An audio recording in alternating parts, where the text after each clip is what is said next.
மதுரை மாநகராட்சியில் வரி ஏய்ப்பு புகார் எதிரொலியாக 5 மண்டல தலைவர்கள் உட்பட 7 பேர் ராஜினாமா செய்துள்ளனர். இது தொடர்பான கூடுதல் விவரங்களோடு இணைக்கிறார் நமது செய்தியாளர் நவநீத கிருஷ்ணன். வணக்கம் நவநீத கிருஷ்ணன், விவரம்.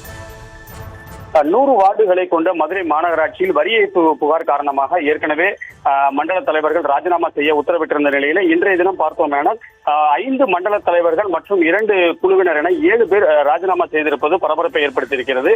குறிப்பாக சொல்ல வேண்டுமானால் கடந்த 2024ஆம் ஆண்டு செப்டம்பர் மாதம் மதுரை மாநகராட்சியில் சொத்து வரி மூலம் முறைகேடுகள் நடந்திருப்பதாகவும் இதன் மூலம் மாநகராட்சிக்கு சுமார் 1.50 கோடிக்கு வரி இழப்பீடு ஏற்படுத்தியதாக மதுரை மாநகராட்சியில் உள்ள 5 மண்டலங்களில் பணிபுரியும் பில் கலெக்டர்களான ரவிச்சந்திரன், ராமலிங்கம், மாரியம்மாள், கண்ணன், ஆதிமூலம் ஆகியோர் 5 நபர்கள் கைது செய்யப்பட்டிருந்த நிலையிலே தங்களுக்கு பாஸ்வேர்டை முறையாக பயன்படுத்தி கூடுதலாக வரி வசூலிக்க வேண்டிய கட்டிடங்களின் வரியை குறைத்ததாக மாநகராட்சியிலிருந்து கிட்டத்தட்ட தொடர்ந்து புகார் எழுந்த நிலையிலே தற்போது பார்த்தோம்னால் 100 வார்டுகளை கொண்ட அந்த 5 மண்டலங்களுக்கு உள்ளடக்கிய 5 மண்டல தலைவர்கள் என அனைவருமே தற்போது ராஜினாமா செய்திருப்பது பரபரப்பை ஏற்படுத்துகிறது. குறிப்பாக பார்த்தோம்னால் இந்த 5 மண்டல தலைவர்கள் மூலமாகவே மாநகராட்சிக்கு பல கோடி ரூபாய் வரி ஏய்ப்பு எழுந்ததாக தொடர்ந்து பிரதான எதிர்க்கட்சிகளும் பல்வேறு பகுதியிலிருந்து புகார் எழுந்து வந்த நிலையிலே தற்போது மொத்தம் 7 நபர்கள் ராஜினாமா செய்திருப்பது பரபரப்பை ஏற்படுத்தியிருப்பது குறிப்பிடத்தக்கது.